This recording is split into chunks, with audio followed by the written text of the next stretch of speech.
O STJ julgou o habeas corpus 788-350. Importante. Eu sou Mário de Oliveira Filho e você está no Papo de Criminalista. Esse habeas corpus pleiteava a liberdade de um cidadão que foi preso por um reconhecimento totalmente à margem do artigo 226 do Código de Processo Penal, que determina quais são as regras para se fazer um reconhecimento. O Conselho Nacional de Justiça instituiu o grupo de trabalho sobre reconhecimento de pessoas, estou lendo aqui, reconhecimento de pessoas, que fez, na verdade, um tratado das tragédias judiciárias que aconteceram e que ainda acontecem em razão de descumprimento, total descumprimento daquilo que determina a lei. E o relator desse, aliás, foi um habeas corpus, foi negado a liminar, houve um agravo, né?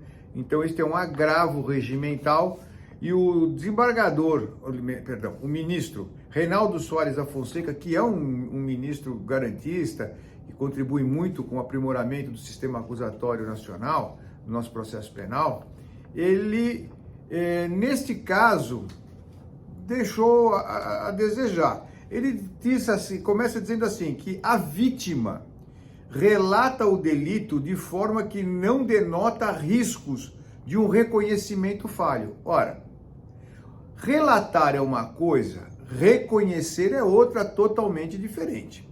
Este fato da vítima relatar com perfeição não pode ser intuído, deduzido, uma ilação de não haver risco de um reconhecimento falho. Uma coisa é uma coisa, outra coisa é outra coisa. Já dizia o velho adágio português. Então, a complicação já começa por aí.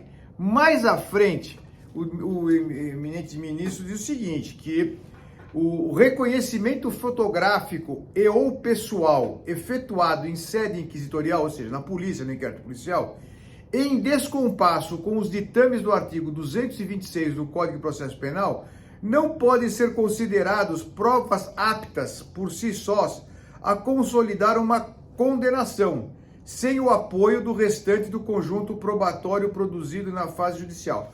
Há uma concordância em parte, né? Porque se o reconhecimento é feito à margem da lei, extra-legem, ou seja, inventam um reconhecimento, uma forma de reconhecer não prevista na legislação processual penal, e que isto ofende os princípios constitucionais, já da ampla defesa, já do contraditório e já do devido processo legal.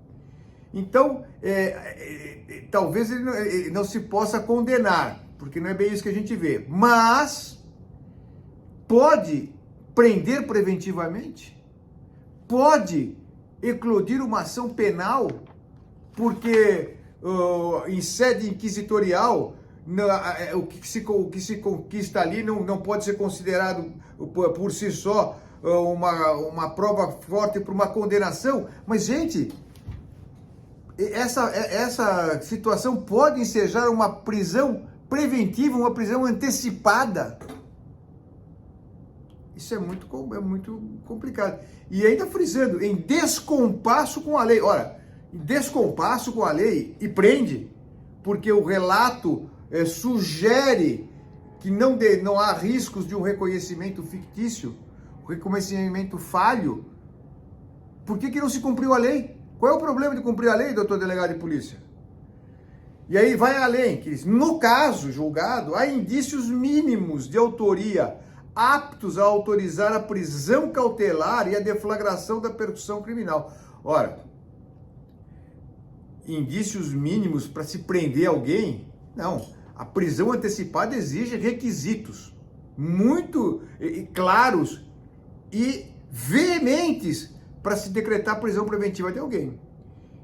E termina dizendo o seguinte, que eventuais irregularidades no inquérito policial não contaminam a ação penal, competindo ao juiz aferir o conteúdo de tal peça em conjunto com as demais provas produzidas na instrução processual. Ou seja, o mal já está feito lá na polícia e só vamos discutir isso na instrução criminal.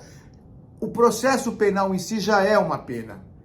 O sujeito ser processado, suportar a carga psicológica, emocional de um processo, às vezes justo ou às vezes injusto, já é uma punição. E essa flexibilização, essa minimização do reconhecimento fotográfico não é compatível com o que se tem visto diariamente, a imprensa noticiando, as dezenas, centenas de casos de erro judiciário gravíssimo com pessoas presas e que ao final não eram elas. O reconhecimento era falho.